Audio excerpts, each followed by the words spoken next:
तो hello students, आज हम लोग स्थिर वैद्युत विभव तथा धारिता जो चैप्टर चल रहा है उसका क्वेश्चन नंबर 5 देखेंगे।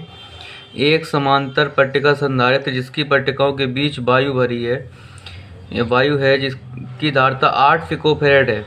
ठीक, यदि पट्टिकाओं के बीच की दूरी को आधा कर दिया जाए और इनके बीच के स्थान पर 6 परावर्तांक का एक पदार्थ भर दिया जाए तो इसकी धारिता क्या होगी। हमें निकालनी है धारिता, तो समझेंगे।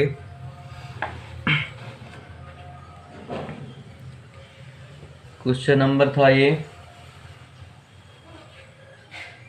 2.5। तो सबसे पहले मान लेते हैं कि मानव पट्टिकाओं के बीच वायु भरी है। दो पट्टिकाएं हैं, इनके बीच भरी हुई है वायु और इनके बीच की दूरी मान ली हमने डी। दूरी कितनी मान ली है? डी। ठीक, तो इसकी धारिता देख लें। धारिता C0 बराबर दिया गया है 8 पिकोफैरेड। वायु धारिता कितनी मान ली? C0 मान ली 8 पिकोफैरेड, और पिकोफैरेड को फैरेड में बदलने के लिए 10⁻⁻12 का गुणा कराएंगे। तो C0 का मान हो गया 8 × 10⁻12 फैरेड। ठीक, जो धारिता का सूत्र होता है C बराबर ε0 A/d। धारिता में कितनी मानी? यहाँ पे C0 मानी, तो C0 बराबर क्या हो जाएगा? ε0 A/d। इसका मान रख दो तो 8 × 10⁻12 बराबर हो जाएगा ε0 A/d। ये मान निकालिए हमने ε0 A/d का। कितना आया? 8 × 10⁻12।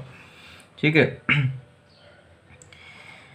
अब सेकेंड कंडीशन में कह रहा है इसी क्वेश्चन में, अकॉर्डिंग टू क्वेश्चन ये कह रहा है कि अब दूरी आधी कर दी जाए। पहले दूरी डी थी, जो नई दूरी बनाई डी डैश, वो कितनी होगी? पहले की आधी, तो dy/2। ठीक, और पट्टिकाओं के बीच 6 परावर्तित स्थिरांक का कोई परावर्त भर दिया जाए। पहले वायु भरी थी, अब क्या भर दिया जाए? 6 परावर्तांक वाला कोई परावर्तित पदार्थ भर दिया, तो k बराबर हो गया 6। ठीक, तो अब सूत्र बन जाएगा इसका C बराबर k ε0A/d डैश। ठीक, तो C बराबर हो जाएगा k ε0A/d डैश का मान कितना? dy/2। दो को ऊपर ले जाओ तो C बराबर हो गया k ε0A/d × 2। ठीक, k का मान कितना है? 6, तो C बराबर हो जाएगा 6 × इसका मान देखो कितना आया था? 8 × 10⁻12, तो 8 × 10⁻12। ठीक, इंटू कितना हो जाएगा? 2। तो सॉल्व कराएंगे तो C बराबर 96 × 10⁻12। ठीक, अब इसको बदल लेंगे हम। जी काय में आ गई धारिता? फैरेड में आ गई। ठीक, इसको बदलने पिको फैरेड में, तो C बराबर हो जाएगा -12 हटा दो तो बदल जाएगा पिको फैरेड में, तो 96 पिको फैरेड। ये इसका आंसर है। ठीक, अगला क्वेश्चन देख लें 2.6। 9 पिकोफैरेड धारिता वाले 3 संधारित्रों को श्रेणी क्रम में जोड़ा गया है। संयोजन की कुल धारिता क्या होगी? सेकंड पॉइंट निकालना है। यदि संयोजन को 120 वोल्ट के संभरण सप्लाई से जोड़ दिया है, संभरण सप्लाई कहते हैं, तो प्रत्येक संधारित्र पर क्या विभवांतर होगा? तो यहाँ पे 3 संधारित्र हैं जिनकी धारिता 9 पिकोफैरेड है। इनको कैसे क्रम में जोड़ा गया है? श्रेणी क्रम में जोड़ा गया है। तो पहले क्या निकालें? संयोजन की कुल धारिता। ठीक, तो धारिता देखकर निकालेंगे। तो 3 संधारित्र की धारिताएं कितनी है? धारिता है 9 पिकोफैरेड, तो अर्थात कह सकते हैं C1 बराबर C2 बराबर C3 बराबर दिया गया 9 पिकोफैरेड। ठीक, इनको किस क्रम में जोड़ा गया है? श्रेणी क्रम में जोड़ा गया है। तो श्रेणी क्रम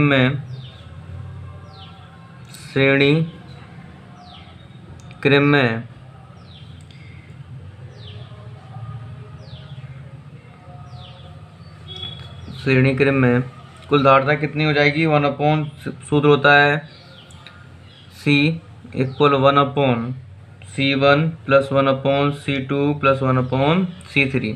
तो 1/C बराबर 1/9 + 1/9 + 1/9, तो ये हो जाएगा 3/9 तो 1/3। ठीक, तो सी बराबर कितना आ गया 3, सी बराबर आ गया 3 पिको फेरेड। ये तो श्रेणी क्रम में हमने धारता निकाली, कुल धारता।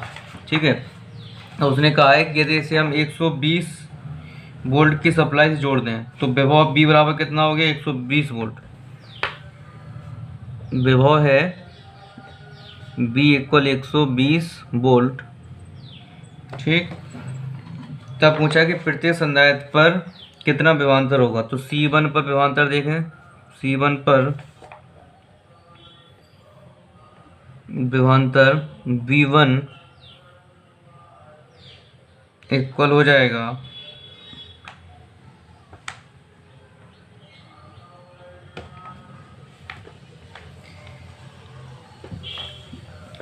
Q, देखो फॉर्मूला होता है बी इक्वल Q/C होता है।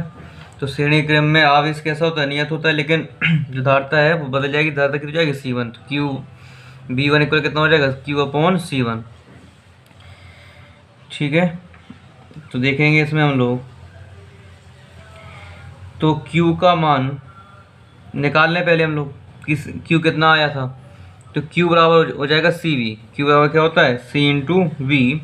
C क्या संयोजन कुल धारता है, ठीक, और B क्या है विभव विभवांतर।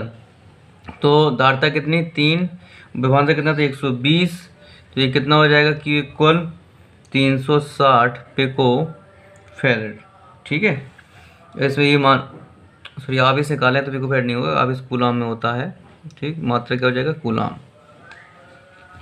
ठीक, इसमें मान रख दें तो B1 मिलेगा हमें 360 बटे C1 का मान कितना था 9 था, तो 9, तो कितना हो जाएगा 40 वोल्ट।